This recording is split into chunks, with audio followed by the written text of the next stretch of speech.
అనంతపురం జిల్లాలోని hotels రెస్టారెంట్లకు gas కష్టాలు కొనసాగుతున్నాయి. కమర్షియల్ సిలిండర్లు లేకపోవడంతో కట్టెల పొయ్యిలు, వుడ్ స్టవ్లను ఆశ్రయిస్తున్నారు. అయితే వాటిని వాడటం రాకపోవడంతో చెఫ్లు ఇబ్బందులు పడుతున్నారు. మరింత సమాచారం మా ప్రతినిధి యోగానంద్ అందిస్తారు. ఇజ్రాయెల్-ఇరాన్ యుద్ధం ఎఫెక్ట్తో అనంతపురంలోని గ్యాస్ సిలిండర్పై పూర్తిగా ఎఫెక్ట్ పడింది. ప్రస్తుతం చూస్తూ ఉన్నాం, కమర్షియల్ సిలిండర్లు ఎక్కడా కూడా లేకపోవడంతో కమర్షియల్ సిలిండర్ అన్ని కూడా బంద్ అయ్యి కేవలం వుడ్ స్టవ్లు లేదా కట్టెల పొయ్యిలతో వంటలు చేసుకునే ప్రయత్నాలు మొదలుపెట్టారు హోటల్ యజమానులంతా. ప్రస్తుతం చూస్తూ ఉన్నాం, వుడ్ స్టవ్లకు భారీగా డిమాండ్ పెరిగిపోవడంతో వీటిని కూడా ఒకే ఒక కట్టెతో చూస్తూ ఉన్నాము. షూలా వుడ్ స్టవ్ అంటే బ్లోయర్ సహాయంతో ఈ వంట దీంట్లో పూర్తి చేస్తున్నారు. ఎక్కువ శాతం అంతా గ్యాస్ లేకపోవడం, కట్టెల పొయ్యితో చేసేందుకు చాలామంది చెఫ్లకు అలవాటు లేకపోవడంతో వుడ్ స్టవ్లో వినియోగం బాగా పెరిగిందని చెప్పొచ్చు. ముఖ్యంగా అనంతపురం జిల్లాలో ఈ వుడ్ స్టవ్ వినియోగం బాగా పెరిగి డిమాండ్ కూడా వీటికి బాగా ఏర్పడుతుందని తెలుస్తుంది. ప్రస్తుతం చూస్తూ ఉన్నాం, కేవలం ఒకే ఒక కట్టెతో చూస్తూ ఉన్నాం. ఇక్కడ ఒకే ఒక కట్టె పెట్టారు. ఈ కట్టెతోనే ఈ చికెన్ మొత్తం అంతా కూడా సుమారుగా 20 కేజీల బరువు తట్టుకునే కెపాసిటీ ఉంటుంది దీనికి. ఆ చికెన్ అంతా కూడా ఒకే ఒక చెక్క మొద్దుతో కూడా చికెన్ అవుతుందని చెప్తున్న పరిస్థితి ఉంది. ప్రస్తుతం మనతో మాట్లాడేందుకు చెఫ్ అయితే రుచి రెస్టారెంట్ చీఫ్ చెఫ్ ప్రస్తుతం అంతా ఉన్నారు. అన్న, ఎలా ఈ గ్యాస్ కొరత వల్ల మీకు ఎలాంటి ఇబ్బంది ఎదుర్కొంటున్నారు? నమస్కారం అండి, నా పేరు రమణ. గ్యాస్ కొరత చాలా ఉందండి. ప్రస్తుతానికైతే వుడ్ స్టవ్ వాడుతున్నాం మేము, గ్యాస్ లేక. ఇవన్నీ చూడండి, మొత్తం అంతా బంద్లో ఉన్నాయి. ఏదో 1 hour సిలిండర్ ఉన్నాయి, ఈ రోజుకి కథ అయిపోతాయండి. కాబట్టి వుడ్ స్టవ్లో తెప్పించుకునే ఆల్టర్నేట్గా ఇదేది నాట్ సేఫ్ అండి, బాగాలేదు. కాకపోతే బాగుందని బాగా చెప్పలేదు, కానీ స్మోక్ ఎక్కువ వస్తుందండి. మేము చేయలేకపోతాం ఇందులో కూడా. అలవాటు లేదా మీకు? లేదండి, లేదు. ఎక్కడ అనంతపురం లేవు, కొత్తగా అండి ఇవి. ఇంతకుముందు గ్యాస్ నుంచి వాడుతాను, ఎప్పుడో 10 years బ్యాక్ అయితే కట్టెల పొయ్యి మీద వాడుతున్నారు.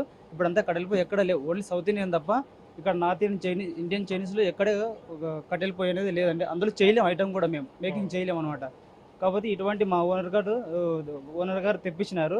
కాకపోతే దీని మీద చేస్తే చేయండి, లేకపోతే లేదు, బంద్ చేసుకుంటాము. నాకేం 1 month 2 months చేసుకుంటా ఉంటున్నారండి. కాకపోతే మేము వాళ్ళు సేఫ్ జోన్లో ఉంటారండి బంద్ చేసుకొని, మేమైతే డేంజర్ జోన్లో ఉంటామండి, ఉపాధి కోల్పోతామండి. నాతో పాటు చాలామంది వేలాది వర్కర్స్ ఉన్నారండి, చాలామంది ఉన్నారు. ప్రతి ఒక్కరు ఇబ్బంది పడుతున్నారండి నా అభిప్రాయం అండి. కాబట్టి దీనికి సహకరించి గవర్నమెంట్ కానీ, సెంట్రల్ గవర్నమెంట్ కానీ, స్టేట్ గవర్నమెంట్ కానీ మా విన్నపం ఆలకించి మాకేమన్నా హోప్స్ ఇస్తారని మేము ఆశిస్తున్నామండి. మెను కూడా కోత పెడుతున్నారా? ఇంతకుముందు మంచి మంచి మెనులు అంటే రకరకాల రుచికరంగా ఉంటాయి, ఇప్పుడు మెను కోత పడుతుందా? డెఫినెట్లీ ప్రతిదీ కొరత పడుతుందండి. స్టాఫ్నే తీసేసే విధంగా ఉన్నారంటే ఇంక మెను కొరత పడుతుందండి. మెను కూడా స్టార్ట్ మెను పెడుతూనే ఉన్నారండి. స్టాఫ్ కూడా ఇక్కడ 40 members ఉన్నారండి. 40 members-లోనూ టోటల్గా కొంతమంది తీసేసి కొంతమందిని పెడుతూ ఉంటున్నారండి కొద్ది రోజుల పాటు. అట్లయితే చాలా మంది ఇబ్బంది పడుతున్నారండి. మేము నాట్ ఓన్లీ లోకల్ వాళ్ళండి, అదర్ స్టేట్ నుంచి వచ్చినారండి చాలామంది ఇబ్బంది పడుతున్నారండి. వాళ్ళకు ఏదైనా కూడా చాలా ఇబ్బంది అవుతుందని నా అభిప్రాయం. మెను కూడా కస్టమర్కి లేట్గా ఇస్తున్నారు, ఎందుకంటే గ్యాస్ లేదు కాబట్టి కొద్దిగా. ఇంతకుముందు అయితే 10 minutes ఇచ్చేవారు అండి పర్ ఐటము. ఇప్పుడు 1/2 hour పడుతుంది. కస్టమర్లే తిట్టిపోతున్నారు, మాకు ఏంది ఇంత లేట్ వస్తున్నారు, ఇంత ఐటమ్ లేట్ వస్తుంది. ఇంతకుముందు వ్యాపారం దెబ్బతింటుంది, ఈ లేట్ ప్రాసెస్ జరుగుతుంది. ప్రతిదీ ఎవరిది ఇబ్బంది పడుతున్నామండి. చూడండి, నేనే కళ్ళు తెరవలేకపోతున్నాను, ఇక్కడ ఎంత స్మోక్ ఉంది. కాబట్టి ఈ స్మోక్ స్టవ్ల వల్ల మేము చేయలేకపోతున్నాం. తప్పదు కాబట్టి ఎందుకంటే మా ప్రొఫెషన్ అండి ఇది తప్ప మేము ఏం చేయలేము.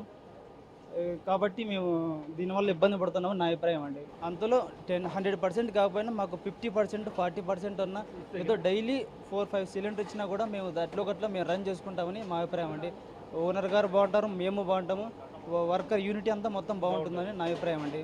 చూసుకున్నమైతే ప్రస్తుతం మనం ఈ వుడ్ స్టవ్లకి డిమాండ్ పెరిగిపోవడంతో అయితే మనం మామూలు కట్టెలపై కట్ట తీసుకుంటే తక్కువ పొగ వస్తున్నప్పటికీ వీటి మీద చేసేందుకు చెఫ్లకు అలవాటు లేకపోవడంతో కళ్ళు మంట, అధిక వేడి కూడా వస్తుందంటే కొద్దిగా ఇబ్బంది పడుతుందని తెలుస్తుంది. ప్రస్తుతం చూస్తూ ఉన్నాం, ఈ చికెన్ అంతా కూడా కేవలం ఒకే ఒక కట్టెతో కూడా తయారవుతుంది. ఇట్లాంటివి మరికొన్ని డెవలపింగ్ చేసుకొని తక్కువ పొగ, తక్కువ వేడి వచ్చేటిది తీసుకొస్తే కూడా చెఫ్లకు కూడా అలవాటు వరకు కూడా వీటన్ని కూడా వాడుకోవచ్చు. అయితే ఈ గ్యాస్ కమర్షియల్ గ్యాస్ లేకపోవడంతో ఉపాధి కూడా గండి పడుతుంది. అనేక మంది ప్రస్తుతం చూస్తూ ఉన్నాం, 40 మంది పనిచేసే వాళ్ళు ఇక్కడ, కానీ ఇప్పుడు తగ్గింది అంటూ చెప్తున్న పరిస్థితి ఉంది. వర్కర్ల సంఖ్య కూడా తగ్గిస్తున్నాం, వేరే రాష్ట్రం నుంచి వచ్చిన వాళ్ళు ఇబ్బంది పడుతున్నారు, తీవ్ర ఇబ్బంది పడుతున్నారు చెప్తున్న పరిస్థితి ఉంది. ఇప్పటికైనా కేంద్ర ప్రభుత్వం చొరవ తీసుకొని ఈ గ్యాస్ అయితే కమర్షియల్ గ్యాస్ ఉపయోగిస్తున్నారో దాని సంఖ్యను ఒక హోటళ్లకు పెంచే విధంగా చర్యలు తీసుకోవాలంటూ కూడా చెప్తున్న పరిస్థితి ఉంది. అయితే ఈ స్టాఫ్ కొరత, అదేవిధంగా గ్యాస్ కొరతతో స్టాఫ్ కూడా తగ్గిపోతున్నారు. అదేవిధంగా వంటల మెనూ కూడా తగ్గిస్తున్నాము. వచ్చే ఒకప్పుడు 10 నిమిషాల్లో వంట ఇచ్చేవాళ్ళం, ఇప్పుడు కేవలం అది అరగంట 45 మినిట్స్కి చేరుకుంది అంటూ చెప్తున్న పరిస్థితి ఉంది. అయితే ఉపాధి కూడా గండిపడుతుందంటూ ఆ దిశ కూడా ఉపాధి గండిపడుతుంది. ఆ దిశ కూడా ఉపాధి గండిపడకుండా ప్రత్యామ్నాయ మార్గాలు కేంద్ర ప్రభుత్వం అనేది అన్వేషించి చెప్తే బాగుంటుందంటూ కూడా రెస్టారెంట్ యజమానులుగా రెస్టారెంట్ వర్కర్లు చెప్తున్న పరిస్థితి ఉంది. Camera person big TV Anantapuram నుంచి.